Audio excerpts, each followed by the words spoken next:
You're listening to Cards to the Moon, a podcast about trading cards from both a collector and investor perspective.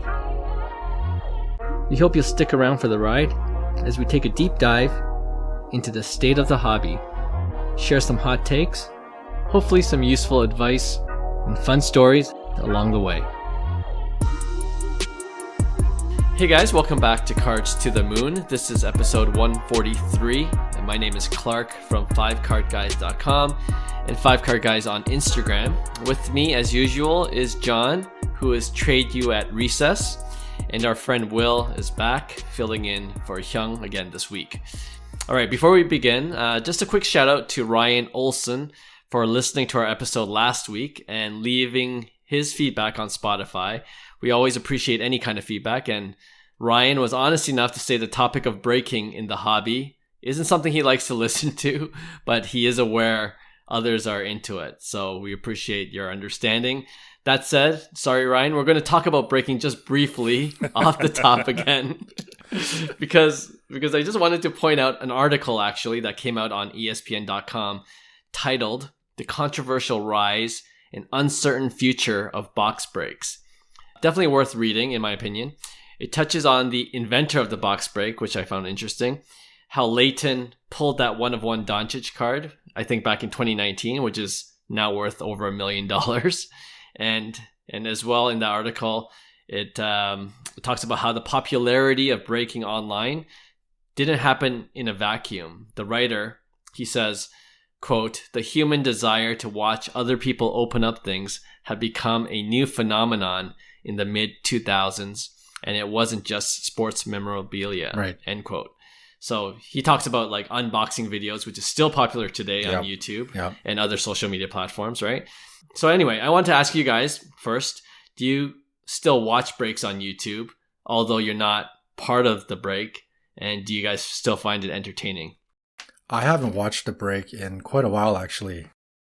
Obviously, I think we get feeds of top 10 breaks or some crazy hit that happened.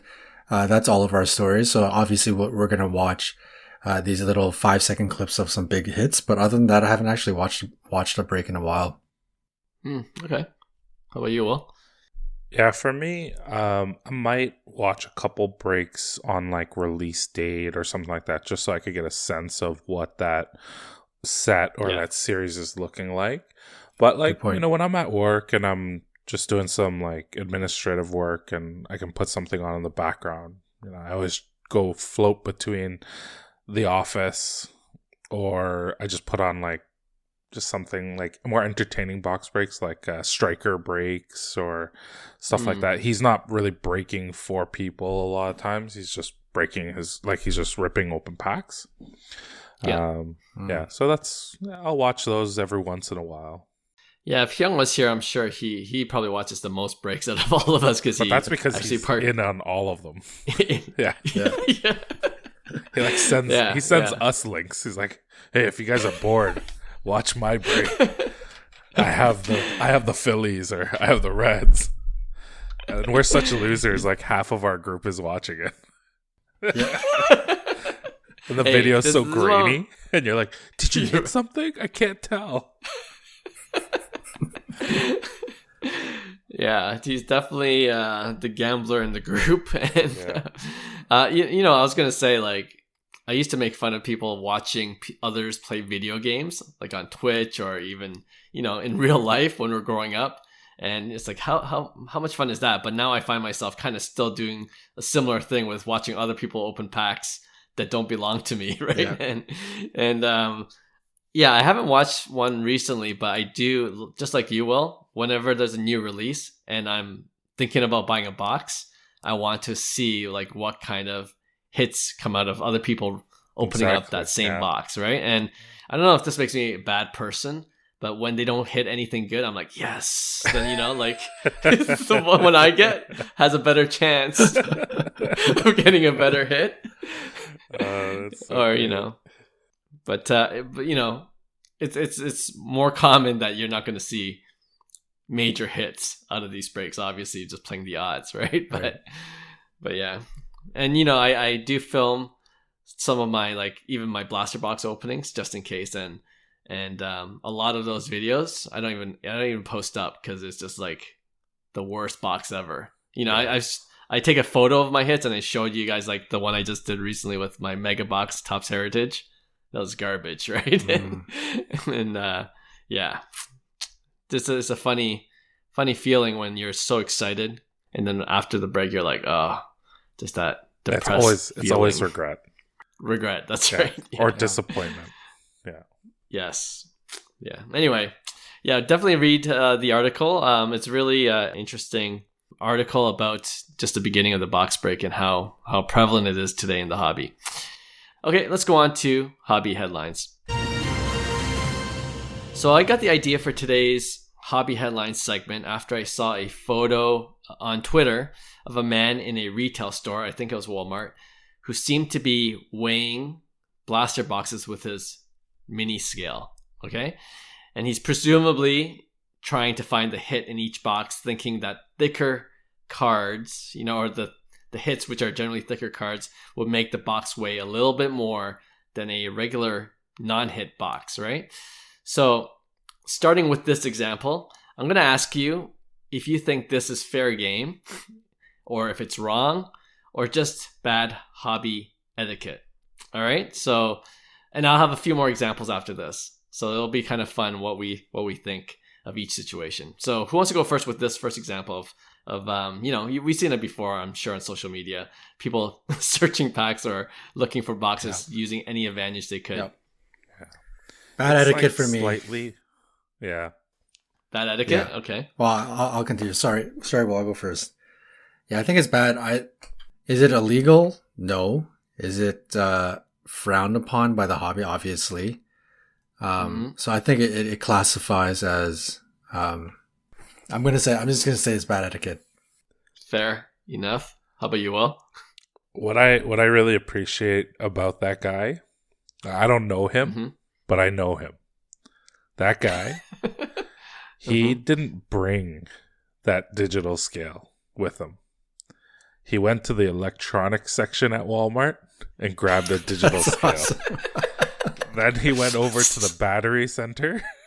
No, he picked didn't. up a couple AA batteries, plugged it in, walked over to the card section. So he had zero cost. That's the type of guy that would be weighing packs at a Walmart. I mean, it's slightly better than the people who molest packs and are like feeling around for, I don't know, some sort of hint. What's crazy is the Topps Heritage packs. Those ones are like transparent. The cover, the wrapper's a little bit transparent. So I don't know if you saw that post. Somebody made a post maybe last week where they say they could see the auto through the wrapper, and so that's the Lucille Ball. Cut auto, the cut auto, auto, like that, crazy. Which is crazy that would be in just like a fat pack or a hanger pack or whatever they're called. But yeah, so it's slightly better than those people who will like molest the card boxes or card packs. And I mean, it's way better than the people who are just straight ripping packs in the Walmart. Like, I don't know if you've ever seen the, like, in those aisles. I've seen that. It's just like cards. Yeah, just ripped open cards. And it's so bad. I'd like to say it's kids, but it's never the kids. It's always a grown man. It's a grown man who didn't buy a digital scale. He just took it from the section. I'm telling you. Yeah, so pure bad etiquette, pure like just terrible. You know, when we were kids and you feel around the packs, you know, we had opportunities to do that, and like I think all of us can sit here and say that as a kid you probably would have done it. Like if you had the opportunity to know the difference between an upper deck pack that had nothing versus an upper deck pack that had Ken Griffey, you know damn well we're all going to take advantage as kids, right? The difference now, I think. When you're a kid trying to go for that hit because it's of the hobby or for your collection, I don't know if it makes it any better, but it's not as sleazy. I don't know. I think now you can obviously like these, it's not kids going for their collection. It's grown adults looking to get the kaboom hit and then quickly flip it and sell it and make that ROI, right? So Yeah. Yeah, It's definitely different. Yeah. I think so. Guys. Yeah. I have to. Well, first of all, we said that we weren't going to do a longer episode and that I was going to try not to go on so many tangents, but I have to confess something. When I was a kid. You're the guy in the photo? What? No, I'm not the Just guy kidding. in the photo. Thank God. They got me. When I was a kid in the aisle of Walmart, or maybe it was Zellers, there was a ripped open package of Pogs. Remember Pogs? And it was hockey Pogs. And I'm pretty sure I took like a Sandiz Ozolin. Remember that guy? Yeah. Sandiz. I'm pretty sure I took. I'm pretty sure I took a Pog, and it was already ripped open, and I was like, well, I might as well just take it because it was just on the floor. Who knows? I was trying to reason, like as an 8-year-old, like justify, well, right? Yeah, it's not really theft. That's not etiquette. That's theft. Yeah, that goes in straight theft. That's wrong. That's straight theft, right? Like I should go to, what's the statute of limitations on stealing a 2-cent Pog from the early 90s? I think you're safe now, but but wow, well, so I can't believe you've been living. I'm just saying, I'm slightly better, only slightly, or maybe I'm slightly worse than the Walmart. The difference, guy. you're talking about the difference of should I weigh this pack or should I just take the entire pack? No, I only took one. Okay. Just one. Okay. Just one. I didn't take the blaster, the metal. What were they called? Blasters? Or no? I don't know. Oh, the flipper. The actual slammer. Slammer. Something like that. I hope you don't edit out John's comment earlier, and I hope you don't edit out this either. This is unedited episode today. Dear Lord. All right, let's move on. Well, I appreciate you finally coming out with the truth. I don't know how you lived with that guilt for this long, but I guess it had to come out. For me, I'm gonna say it's bad etiquette.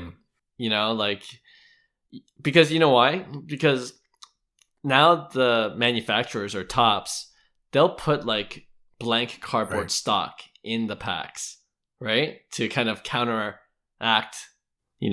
people that use a scale to weigh and try to find an advantage that way. So, there's it's not foolproof what that guy is doing. So it's just bad etiquette. And I've on the flip side, I've opened packs where it had that cardboard stock thinking it was a hit, and it's just like a blank cardboard paper. It's the disappointment. All right. So that's bad etiquette. Okay, scenario 2. Actually, I saw this question posed by our friend Jeremy Lee, who we actually had on as a guest on our podcast a couple weeks ago. That's such a great on his episode. Instagram. So good. Yeah, if you missed it, just look back a week or 2 weeks ago, and interview with Jeremy Lee is right there. But on his Instagram, I think it was yesterday, or it might have been earlier today, long day, he asked whether it's market manipulation to bid on a card that you already have, just so it doesn't end up with a much lower comp value. Okay? So that would also mean, of course, you would now have 2 of the same card. So you're buying it, so that it won't end up with a lower comp value, devaluing the card you already have. What do you guys think? It's 100% okay. I've 100% done it multiple times. And the difference is why it's not manipulation is there is someone else who is bidding on that card. Like you can't just bid it up to a certain number if nobody else has a comparable max bid. If you bought the card at $600 and now this auction's at like $150, you can't get the bid up to $600 again unless someone else is going along the ride, going along there with you. Right. So I don't think it's manipulation. I also think it's kind of like stocks. Like you buy, if you can get a good deal on a stock, you buy it low and then you flip it for more later on, right? So I'm okay with it. I don't think there's anything, unless you guys have a different thought. I'm I'm ready to listen. I think I'm with you. I think I'm perfectly fine with it. You know, if you're attempting to get 2 of the same card or 3 of the same card, and we're talking like Lucas Silver with a pop of 2,000, you know, you're the idiot. You're the fool because you ain't manipulating anything. Right. But, you know, if you're a high-end collector and you have Shohei's Bowman Chrome red auto, right? And then a second red auto comes out, and let's say you paid $250,000 and that second one pops up, and you're willing to pay another $250,000 to protect the price. I think it's actually a smart move to protect your original investment, get a second one, and the new comp is what you paid for the second one. And then now you kind of control the market, right?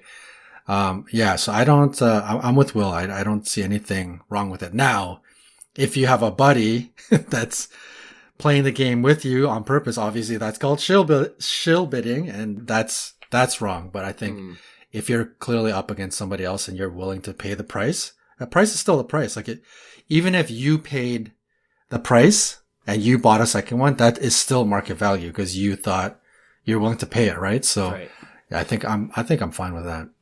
Yeah, I'm fine with it too. I guess it's all in the wording too, like the nuance. It's you, even when by you saying you're controlling the market, is that market manipulation, True. Right? I still think it's okay, but it could still be market manipulation, right? I just don't think there's a overly negative connotation to play that game, right? And you're taking the risk yourself too. Like you could buy the second card, and then if a third card comes up, right? You know, you buy you that might one not too. have the funds to buy. You keep buying it. Yeah, you're gonna run out of cash, especially if it's on the higher end. So you know you're doing it at your own risk. So yeah, I don't have an issue with it either. But yeah, it's a risk for you. All right, I got scenario 3. Okay. What do you guys think about being at a local card show and making a trade with a fellow collector that happens to be near another seller's booth? Right? So I've been there where people that have booths and you're like, oh, you have this card, you know, you're both at the booth and you're like, you find out the collector beside you has a card that you want and you're like, oh, let's make a deal. And I know the people that have the booth they just want you out. Yeah. You know what I mean? They don't want you anywhere near. What do you guys think about that scenario? Selfishly, I am guilty of doing that in front of a booth, and I actually no way. Yeah. No deal got done, but we you're just having a conversation with the guy next to you, and the next thing you know is like, hey, you have any like Shea Gilgeous-Alexander? I'm like, yeah, I got a couple. Right. I'll show it to you right now, right? Because I was already about to show it to the dealer or whatever that was about to happen. At the time, at first, it felt very, it didn't feel like it was anything wrong. But as we were continuing our conversation, I realized I felt pretty bad about it. So, I do think it's pretty poor. I've done it before, and I'll admit, I think it's pretty poor etiquette to do that. Well, why did you feel bad about it? Because it's his space, it's the booth space, it's the dealer there is. Were you like putting your boxes and cards on their table? You're just like you're from the dealers. I could see from the dealer's perspective, you're basically sort of blatantly competing with his products right in front of, like, in his space, right? So I think I believe it's pretty rude to do that. So yeah, it would be, okay. I classify it as poor etiquette. I've done it and I felt bad. Okay. Well, but it's not like, were you just like near his table, or you weren't like putting your cards and products on his table? No. Yeah, I wouldn't go that far. But what ended up happening was it wasn't like, hey, let me leave my backpack here on your table while I talk to this guy. Let me cover your cards that you're trying to sell. No. We were like just chatting, and then I actually kind of like stepped to the side to let other people kind of view his booth, but we were still right there. Yeah, that's okay. Yeah. Yeah, I think if I could have done it again, I would have asked the guy, like, let's just walk way down there, like maybe to the hallway or something. I probably would have done that. Yeah. Right. Yeah, because a lot of the shows that we go to, especially the bigger ones, they do have like the hallways set up, or even like a side room where you can go and do your own trades and stuff like that. Now, obviously, if you're like using the table space or like restricting other people from being able to view this dealer's cards, then that's a pretty D-bag move. Like if I was running the table, I'd be like, I would just start swearing and cussing at them and be like, get away. Like you're interfering on my business, right? I'd be pretty annoyed. So I think you have to have some common sense. But I mean, it happens a lot of times. You'll be sharing about your cards and the dealer might have zero interest. And then the guy next to you, like, cause like tons of times I'll go to a booth, I'll be like looking for baseball, and there's not a lot of baseball cards in our shows. And then the guy next to me is also looking for baseball, and then we'll start chatting up baseball. And like, obviously we're not going to stand right in front of this guy's booth, but like, you know, conversations happen and you kind of pull off to the side like Johnny was saying. And I think there's nothing wrong with that. Yeah. I mean, it's happened to me before too, where some guy was looking for a card and I happened to have one, and we didn't strike a deal. But it was kind of like, I'm with you guys too. Like you don't put your bags on the actual display case. That's poor etiquette, right? But like if you're, I guess it's proximity. How close do you need to be, or how far do you need to be to make it okay to do a separate transaction? And I feel like I was, maybe I would say 6-7 feet away from the booth. Yeah, that's and fine. They could hear us, obviously, talking about it. But then, the guy was saying, guys, can you just get out of here? Like, if you're going to do, obviously he was irked that we're talking about this. And, maybe he thought that, this guy was maybe thinking of buying a card in this booth, but now he's talking to me and we're trying to make a deal, right? So I could see from that point of view why he would get upset. But at the same time, I'm like, at the end of the day, like, relax. I'm like, like if you're not impeding on other people coming to your booth, then, the more trades you make with other collectors, the better it is for the hobby. You could easily come back to the booth if you want to, buy one of their cards or look for something else. Maybe that trade leads to another trade. You know what I mean? Like, so it's I guess it's proximity, but it's not like the guy at the booth had a Austin Matthews Young Guns PSA 10, and he's like, oh, it's $2,000, and then the guy's like, oh, that's too expensive, and then you like came in, and you're like, hey, I have an Austin Matthews Young Guns PSA 10 for $1,300. Like, it's not like you stole a sale or anything like that. Exactly. Yeah. Everyone needs to calm down. Yes. Good advice. All right. Do you guys have one? Because if you don't, I have one more. Yeah, I think I have one. And when you go to card shows these days, and maybe this is less so in sort of the local card shows, but the bigger ones, this is certainly just from my experience at the expo. Early in the pandemic is very easy. Like everything was moving. So trades are easy, yada, yada. You could literally plonk down like 100 slabs and a dealer would probably be interested in 50 of them, and you can make a crazy deal. Like, cause just everything is moving. But now obviously very specific things are moving. Like it's either Elly de la Cruz or Shohei. And it's like dealers are not interested in anything else. Right. So I get it. Now trading things like that is very, very challenging. It's very difficult. I think one thing that irks me, and I'm speaking from the buyer's perspective, not the dealer's perspective, is the whole like 60% the comps, like how they say, I need to eat, like I need some money in this. Like I get that part. I actually perfectly respect that. But let's say Austin Matthews is, like a comp is $1,500, right? A Young Guns. I don't think it is, but let's just say it's $1,500. The dealer will have it at $2,000. So way above the comp. And then if you're trying to deal, they're still wanting the $2,000 as a trade. And then they're going to price your trade value at 60. So they're eating twice. They're eating on the difference of the comp and they're eating on your cards. Yeah. It's like, come on, man. Like if we're actually going to do like a fair deal, bring your product down to like a comp value. And then I don't mind taking a 60, 70%, like a big hit on my cards. I'm okay with that. But like, at least let's make a fair deal, right? Like don't, you're telling me you want to eat, but you're basically eating twice here, you know, like you're charging me extra on the card and you're like taking a big percentage of a cut, right? So from a buyer's perspective, that's like, it's really annoying to deal with. Like some of these dealers, I'm like, guys, come on. Like you're blatantly like, I get it. You don't want these cards. I'm fine with that. But like, you know, like, I don't know. Yeah. It was a bit of a pet peeve for me. I agree with you. Yeah.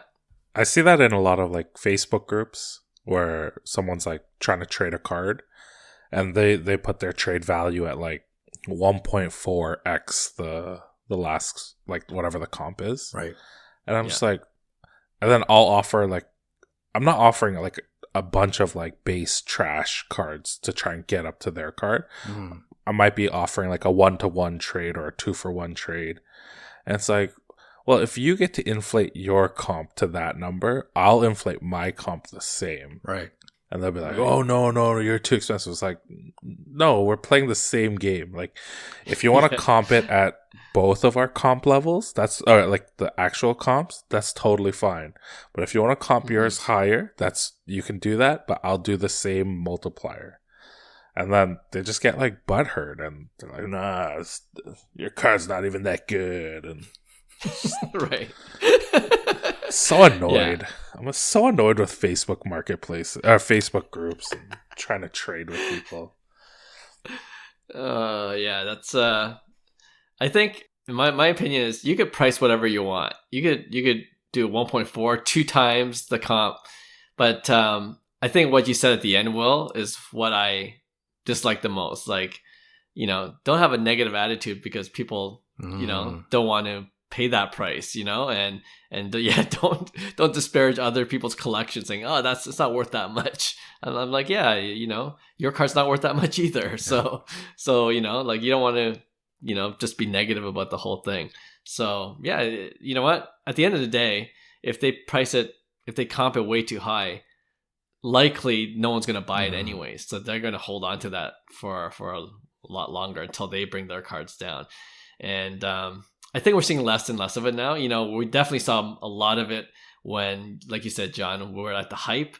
And now that things are kind of crashing down a bit and, you know, market correcting, right at the beginning of that phase, people just wanted to get as much as they could back, you know? And now the realization is there for sellers like, okay, I gotta get something back or I'm going to get zero. You know what I mean? Like they're going closer to comps now, fortunately. So yeah, I totally understand that situation too. All right, I got one more. Just kind of a creative scenario. I don't know if it ever happens, but I was trying to think of a good one. Okay, so let's say you're an owner of a card store, okay? And you have a case of, let's say, Topps Chrome baseball. And one day a customer buys a box from that case and gets the case hit. Okay? Do you have a responsibility to notify future customers buying a box from that same case that the case hit was already pulled?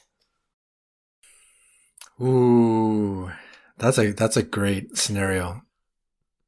Someone says, hey, I want to buy another box of Topps Chrome, but you know the case hit is gone. And there's like 10 boxes, hobby boxes left. I wouldn't be mad if the owner didn't disclose. I think that is just a part of being like, I mean, if you were to ask every owner in that, and I'm sure that scenario has come across quite a bit, they're going to keep their mouth shut and they're going to sell. Obviously, maybe if it was a really, really good customer, like I've had owners that are like very, very honest, which you appreciate. Like if it's like a really regular customer that spends a lot of money in the shop, I'm sure they'll be pretty honest with those people. But for like a regular Joe walking in, I'm sure they'll keep their mouth, you know, closed. And I get it. I understand. You know, the more I thought about this, you know, going back to like weighing blaster boxes and things like that, that's been a thing for forever, right? Even when Hyung talked about the 1989 Upper Deck chasing Ken Griffey, like people knew that it's you know, the top right quadrant, you know, 4th pack down, that's where like the Ken Griffey kind of comes out of, right? Right. And what I'm sad about is when we were kids, We didn't know that. Like, clearly all of these shops knew that. And now I feel so ugly inside that I was buying packs, individual packs at $2, like using my, my allowance every time, and the owner knowing the Griffey's gone. Clearly the Griffey's gone, and this kid is just eating up all of these single packs, like spending his money. And I'm just like thinking about going back to those days, and I'm like, man, I must have got ripped off like my entire career as a kid, like just opening these packs. Because we didn't buy hobby boxes. We bought single packs, right? So, packs, for sure. The amount of times that I must have got ripped off, I feel bad for my younger. Bad for my younger self. Yeah. I think about that too. It makes me sad. Totally. My hope is, and the thing is, my childhood LCS is still in existence. So my hope is that they've always been honest and upright, and they don't want to risk losing their community by doing stuff like that. So that's my hope. But deep down inside, knowing the true nature of humans, we got ripped off for sure. Yeah. So for me, like, I remember I could only buy loose packs when I was a kid. It's like $5 a pack every couple weeks with allowance money and whatnot. And looking back, just like you said, John, it's like, oh, I cringe thinking about what I missed out on. And then I remember like a few months ago, I went to 401 Games and I picked up a hobby box, and then he was at the back because it's like an older set, and he brought it to the front. He's like, oh, I just had to crack a new case just to get it. And I was like, oh, really? And he's like, yeah. I was like, okay, give me 2 boxes then, because it's a new case. And I was like, so excited about getting the case hit, and both hobby boxes, of course, no auto, just relic. So somebody hit the case hit, and it wasn't me. So then that makes me think like, oh my god, when I rip, I think we just have to buy cases from now on. Just exactly. No loose packs, no loose boxes, just cases. Straight cases. Yeah. That's the only way. It's the only way to protect ourselves. Hey, all our friends on our WhatsApp group, guys, we just got to pitch in for the case, all right? To make it level ground, level playing field. Yeah. This is a hard one because I understand from a business owner perspective. Like, what are you going to do? Like, not sell those packs or boxes? If you knew the case that was gone, like, you got to still sell them. And there could be other hits. I was going to say, like, you could get a nice auto. You maybe not necessarily get the case hit, but, you could, unless you're Will, you have a chance to get the auto, not the relic, right? So, yeah, if you're in the Toronto area, go to the LCS where Will gets his stuff. The relics are all gone, so you have a better chance of hitting the auto from top series 1 or 2. But yeah, that's a hard one. A good one. You know what? If I was a store owner, if someone asked me and I knew that the queso was gone, I would tell them the truth. My conscience would just eat me. And then, like you guys, I think about my 8-9-year-old self, and I feel sorry for that kid because we're just like wasting our allowance money all in one shot, getting nothing of value. So that was the best I could think of. That was actually scenario. A really good one. Those are good. Those are good. I like that. I like this one. You guys should do this one again. Yeah, let's see what Hyung says when he comes back on. All right, let's go into our next segment. We're calling Over Under. So we've done this before, but if you're new to the pod or you missed it the last time we did this, what I'm going to do is name a card that's sold recently, like within the past week or two. And I was looking at Card Ladder for some of the information on and eBay as well. And I'm going to throw out a dollar amount for that card, and you guess if it's sold for over or under that number. Simply enough, right?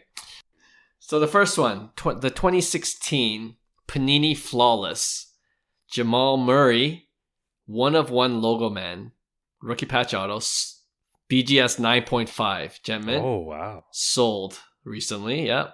So the 101 logo man for Jamal Murray is flawless. Rookie. I'm going to throw out the number 25,000. Over or under that? I'm over. Okay. I am... How much? 25,000? How much do you think it's over? I'm going to say 32,000. And I don't know anything about 101 logo man prices, so 32,000. 101 is always the hardest, yeah. I feel like it's hard to guess over. I feel like the answer is somewhere there, like 22,000 or 28,000. Clark chose that number very specifically. Yeah. It's going to be really tight. I'm going to guess over too. Okay.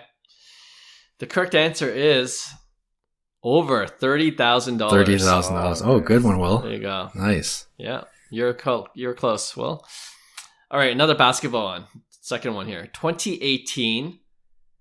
This guy I've been dead wrong about. Trae Young, gold Prizm rookie card, PSA 10. Gold Prizm, okay? PSA 10. Card, PSA out 10. Out of 10. Yeah. Ooh. Yes, yeah. Gold Prizm. It's a nice looking card. I'm going to throw out 25,000 again. Whoa. It sold recently? Yep. Wait, sorry, 25,000? Yes, is the number. I'm gonna, man, Trae Young taking a beating. I'm gonna guess under. I feel like it would have gone for like 17 grand or something surprisingly low. Mm-hmm. Okay. I like what John's thinking, so I'm gonna go with him. I was thinking maybe it goes like remarkably low. All right, so it's sold. PSA 10 sold for 28,000. No way! Oh wow! What? Yeah. Wow! Prizm gold, collectors so strong. They can't quit them. Wow. Actually, it was sold on May of this year, so a little bit longer, but still 28,000. You know, you're not going to see those sales every day, right? Number to 10. Okay, here we go. Number 3. Mike Trout's 2009 Bowman Draft Picks and Prospects autograph card. The one, the 2009, right? Where he's in his red jersey. PSA 10. Okay. 12,000. Go for it, Will. I'm gonna say lower. Okay. I'll say 10,000. Yeah, I'm under 2. Yeah. Wow, you think Mike Trout's compared to Shohei just crashing? The only angel that's... Let's not talk about... Can we have an episode where we don't talk about Shohei? I'm like FOMOing so hard. Sorry, the next one will be a Shohei card, and that's it. We won't talk about Shohei after that one, okay? Pick one. So under? Okay. Shohei versus Shohei. Okay, so Mike Trout's 2009 Bowman Prospect Auto PSA 10 sold for $15,240. Oh, damn. So it's over. Terrible at this game. But we're idiots. It's come down. We're complete idiots. It's come down from about 50K at its peak. So it's definitely dropped a lot.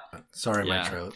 I'm not feeling good about my Mike Trout. Well, my Mike Trout that's a BGS 9 is a long-term hold anyways. But yeah, it's been going down. Okay, 2018 Bowman Chrome Shohei Ohtani rookie card. Base, Bowman Chrome, 2018. Shohei Ohtani rookie card. His BGS 10 black label. 22,000. Is this the batting image? Over. It is the batting, yes. Bowman Chrome batting image. Number 1. Black label. In that set. Base. Black label. Base. Yep. No auto. Oh, it's not an auto? Dude, you know that? No. I don't know if you guys recall, but that card, our buddy Andrew, like back when he was I first kind of like introduced him back into sports cards. He immediately went to Shohei. This is when Shohei was just coming off injury. Like Shohei cards were so cheap, and he obviously picked up the exquisite auto. Yep. And he picked up a bunch of riff-raff cards, like, you know, pink refractor. And one of the cards he ended up picking up, which I thought about at the time, was the Bowman Chrome base PSA 10 batting image. And the batting image at that time was cheaper than the pitching image. He picked it up. He picked out the PSA 10 for like $50. or $40. And I don't know how much it's worth now, but I remember at the peak, it was like 1,500 or something pretty wild. So how much was it, did you say? Like at the peak? I think it went up to like 1,500. Is it higher than that now? Okay. It's this card you're talking that's about. That's a card, yeah. Right? Yeah. Black label. So you're saying black label? And what was the number? 22,000? No. 22,000? No way. It can't be. Yeah, that's under. If I hear over 22, that's got to be the Shohei Mania right now, man. Shohei Mania. Under, man. Under. Wait, that'd be the most absurd. That's just a base card. This is just the base. Yeah, nothing. Oh my God. I thought we were talking about auto. It's got to be below. Don't buy the grade, people. Don't buy the grade. That'd be the most absurd ratio of buying the grade in history. 20,400. You're right. It's under, but oh my gosh! Even still, I should have said 20,000. I should have said that. Yeah. Why would you buy it for 20,000? That's insane. Oh my. Wait, what does PSA 10 go for? Do you guys know? $1,000, $800. That's ridiculous, though. Oh my gosh! Yeah. I couldn't believe it. I was like, is this number right? And I'm like looking at the cards like, no, it's just a base Bowman Chrome in a black label. 20,400 at a golden auction, June 28th, which was yesterday. Yeah, crazy. All right. Last one for our Canadian hockey fans. The 1979 Wayne Gretzky O-Pee-Chee, the iconic 1979 rookie card, is PSA 8. I'm going to throw out 15,000. Oh, I should know this. PSA 8. Let's see what the pop count is. 15,000. Pop count 785. Above. 15,000. Yeah. PSA 8? Yep. PSA 9, for comparison, sold last for 114,000. 6 figures, yeah. I think the PSA 8 is probably 17,000, 18,000, I'm guessing. I'm going to say over. Both over? All right. The correct answer is under 13,000. Oh, yeah, we're idiots. Confirmed. Steal. Yeah. Buy it now. No, I feel like that's still a lot. 13,000. Dude, you know, like if you look at because the grading on that OPG is so subjective. I've legitimately seen PSA 8s that look better than the PSA 10. Yeah, really? The PSA 10 is not crispy clean. Like it has some like slight edge issues and, you know, like I have seen really, really nice PSA 8s and they might have like a weird printing smudge that you can't even notice. It just seems like it's a part, you know, some of those images are a little bit blurry back in the day and that kind of goes against the surface grading. So the edges and the corners, they could all be sharp, but then maybe like a weird smudge looking ink print causes it to get an 8. There are some beautiful looking 8s out there, man. I will admit. I agree that it's pretty subjective. Like if you had the money to just buy PSA 8s, would you trying to crack and resubmit? Oh, no, I'm too scared. Yeah, you know, these older cards, it's one of those things where you feel like PSA is going to want like the whole thing about pop control and whether you believe it's like a conspiracy or exactly. Not. But I bet you PSA would be, you know, with a fine tooth comb looking at these cards to make sure they don't get it wrong. Right. Yeah. So, like I'd be scared to regrade those cards. That's, I brought up that question for exactly that point. Like I doubt PSA 8 or PSA would give you a 9 or 10 unless it was that perfect. Certainly not a 10. Like, yeah. Yes, right. You might actually get a PSA 7 or 6 instead. More likely to, anyway. All right. That was a hard one, eh? I think you guys went 1 for 5 or something there. But to be fair, I tried to come up with numbers that were close to the actual amount. So it could have gone either way. All right. That's your edition of Over Under this week. We'll go on to our final weekly segment we call Pick One. All right, I know, John, you came in a bit late, so you're still thinking of one. So, Will, do you want to start things off, and then I can go right after. Yeah. So my pick one. Let me just pull it up. It's two of the greatest Brooklyn Nets of all time. I dare say fan favorites of the Nets. Yeah, they're both super influential. They're beloved by not many.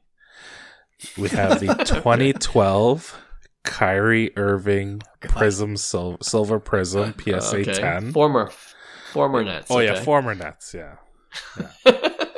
Forever in the Nets' hearts, though.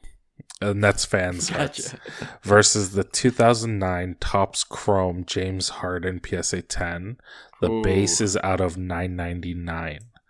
So Silver Prizm Kyrie Irving PSA 10 versus the base out of $9.99 Topps Chrome PSA 10 for James Harden. The last sold for Kyrie is $11.25, and the last sold for the Harden is $1,400. So they're kind of around the same number. They are both going to be Hall of Famers. They both have tons of accolades. Yeah, who are you picking? Oh, rough. It's a good one. So unlikable. Yeah. And the pop's low on both of them. I think it was like 27 for the Kyrie and like 60 for the Harden. Yeah. So super low pop. Right. They're both polarizing. I just don't. I put James Harden, disrespectfully or not. I put them in the same category as like Russell Westbrook, just like unlikable. Their makeup, they just don't have what it takes, I think, to win. And to even if they're surrounded by winners, I think they're just like, I don't know, like they're the opposite of chemistry. They're like the disruption of chemistry. So Kyrie is, you can harp on whatever, all the things why he's unlikable and he could be also considered locker room poison, but he's won. He can. If he puts it together, if he puts the right mindset, comes with a basketball attitude, I still think he could win. He's one of the most talented basketball players people have ever seen, right? Like, that's one thing that you could admit. It's just too bad he continues to kind of be in his own head and get in his own way. But I think for me, I'm going to at least pick the guy who's won before and has proven to be a winner. So, and maybe this is just a bias. Maybe this is, I'm thinking a little bit more PC. Rather than investment. So just strictly on who I'd rather pick as a player, I'm going to go Kyrie Irving. Wow. Yeah, this is a good one because as a basketball fan, I like Kyrie's game a lot better. I just find it more exciting. But as a basketball card collector, especially in this market, I'm just off Silver Prizms. And I know the pop count for that year is pretty low. Like you were saying, well, so I just checked 27. You're right. So it's low. But that being said, and it's, obviously Silver Prizms aren't numbered. It's low because of the grade, right? And I guess, definitely not as much released as in, Luka Doncic's year where there's thousands. So, but still, I think in this market, I'm still sticking by my rule. I'm trying to buy cards that are numbered, serial numbered. Like it's the scarcity is, not within just the grading of the card, but the actual, we know there's 999 of the Topps Chrome James Harden rookie card. And, it's 1,400 now, but I was looking at the peak. It was over 30K at one point to James Harden, right? And the peak of Kyrie Irving's Silver Prizm is at 12K. And I think there's going to be a certain ceiling for Silver Prizms because it's unnumbered, and I don't know if we'll ever get back to the peak. I doubt that the Topps Chrome James Harden will get back to 30K, but I think he's on his way out in Philly too, right? I don't want to say. I just saw it today. Yeah, he's in the news now. He could go to another contender, whether it's the Heat, I heard, or no, he's going to bring them down. Team. Well, Kyrie's meeting up with the Suns front office. The Suns? Yeah. That's what I read today. Jeez, we'll see. By the time this comes out, we might know where he goes. But I'm going with James Harden, number 999. The peak was there, a lot higher, and I think if everything breaks right, he wins one at least. And yeah, things can go up a lot more than the Kyrie Irving silver Prizm. Nice. Yeah. So for me, Kyrie's handles are just amazing. The things he can do on a basketball court. Agreed. Yeah. Just so amazing. But he is so unlikable. And there's I dislike him so much. And then I dislike Panini. Right. And it's not numbered. Yeah. So everything, I'm not even close. It's not 1v1. There's just one. And it's definitely the Topps Chrome James Harden for me. There you go. Yeah. James Harden for the win. All right. I'll go next. Okay, you going? Yeah. Nice. So apologies, I'm a little underprepared, so I don't have specific cards. But we're going to go Battle of the Luises. These they're nice. Both. Oh, this is a classic. You know what's coming. They're both in the top 10 WAR this year in MLB. So we've talked about this one. We've talked about Luis Arraez. He's at 3.5 WAR. We clearly know what he's doing, flirting with 400. Lots of buzz. His card is as high as it's ever been. Versus, you know where it's going? Our hobby sweetheart. He's like I don't know. I can't remember. Will, did you say this? Like a bad ex-girlfriend just never seems to go away. Luis Robert Jr. at 3.8 WAR. He's actually having a pretty darn good season. 23 home runs. He's having a good season. Yeah. Really bad team. Yeah. So Arraez versus Luis Robert. No specific card. I think let's talk investment. Which one from this day forward, which is the better investment? Ooh, I'll go first. I just can't quit Lubob. I know this could be the wrong answer. It probably is the wrong answer, but you just can't quit Lubob. So, yeah, if Luis Arraez, we talked about this in a previous episode. If he flirts with 400 this year in terms of investment, he's probably the right play because Luis Robert on the really bad Chicago White Sox, even him performing well, it's getting overshadowed by how upset the Chicago White Sox fans are and just that team going nowhere fast. So, but the potential for Luis Robert, his power speed combo, that's home run race. The only concern. Yeah, right. And the only concern is the longer we get away from his rookie year, the less relevant he gets, right? And so that's what I'm concerned about. But yeah, I'm gonna go with Luis Robert one more time. Yeah, yeah. I'm 100% giving the wrong answer because I am 100% biased because I am 3,000% underwater on his cards.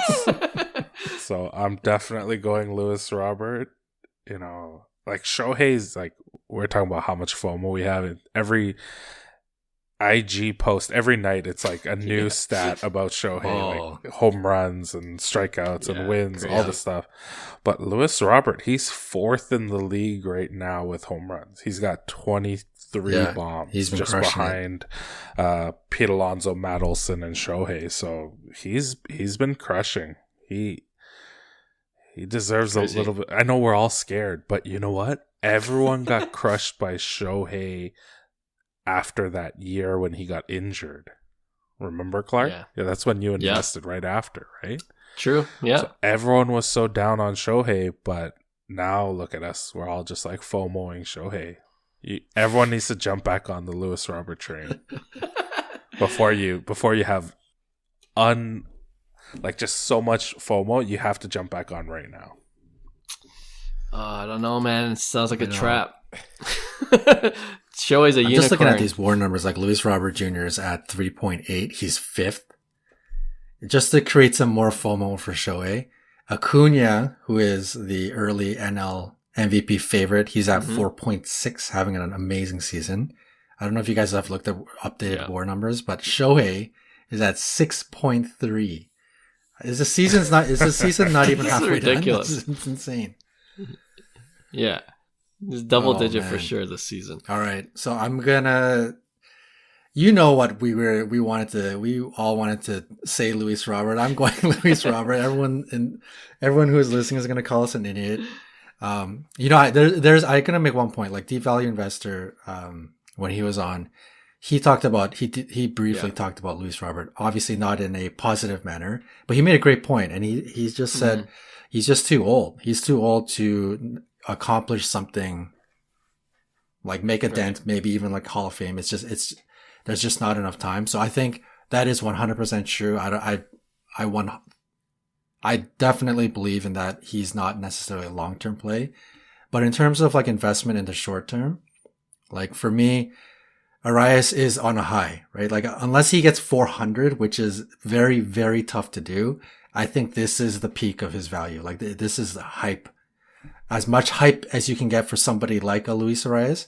Whereas Luis Robert is like, he's a bargain bin right now. Like you could pick up gold out of 2020. Like you could pick those cards up for really cheap, right? So if you want to throw some money at something fairly cheap, I think Luis Robert does still have a decent 1 or 2 window where his value could certainly bounce back, especially if he ends up, I don't know, going neck and neck with Shohei right towards the end of the season for the home run race. Like he's going to make some noise, right? So there's still opportunity, and it's the risk reward is there versus Luis Arraez. I think the reward, is also there, but I think the percentage of that reward happening is a lot less. So mathematically, I think even Luis Robert makes sense. And maybe that's just us being idiots trying to salvage our Luis Robert. But yeah. All right. Luis Robert sweep, but I'm sure there are listeners out there that are just banging their heads like, when are they going to get off the Luis Robert train? Unsubscribe. It is what it is. These guys have no idea what they're talking about. All right, good one. I like that. Okay, here we go. Last one. So the base auto, Bowman Chrome, first auto, PSA 10, both sold for $1,500. Okay. The first one is Julio Rodriguez. Remember him? Julio Rodriguez. Kind of, was the hobby darling before the start of the season, and now he's kind of faded a little bit, but, he's still doing decent. But his base auto, PSA 10 with the auto grade 10, so it's 1010, sold for $1,500, like I said, his 2019 Bowman Chrome. And I'm going to put that up against 2022 Bowman Chrome auto, PSA 1010, so same exact grade of Elly de la Cruz, who everyone's excited about now. He just hit the cycle recently. I don't know if you saw that highlight, but base auto also sold for $1,500, so exactly the same, and they sold within the past week. Who are you going for?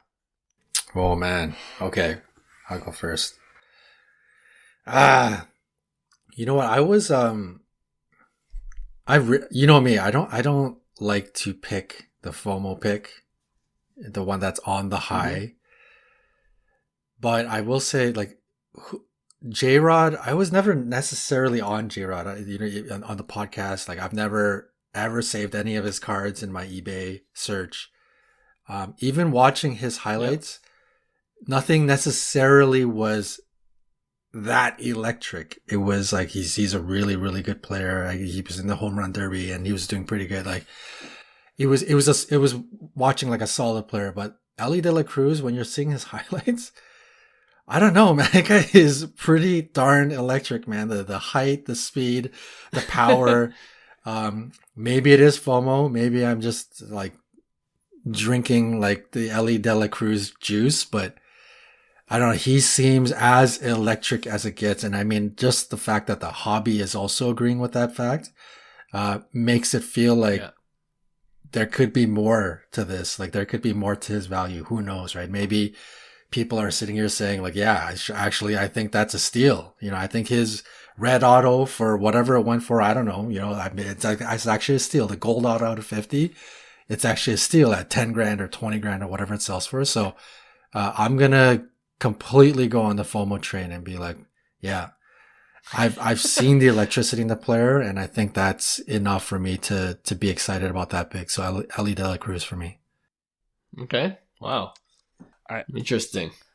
I'm having a tough time with Elly De La Cruz because I feel like I already saw him in the shape of O'Neal Cruz on the Pirates.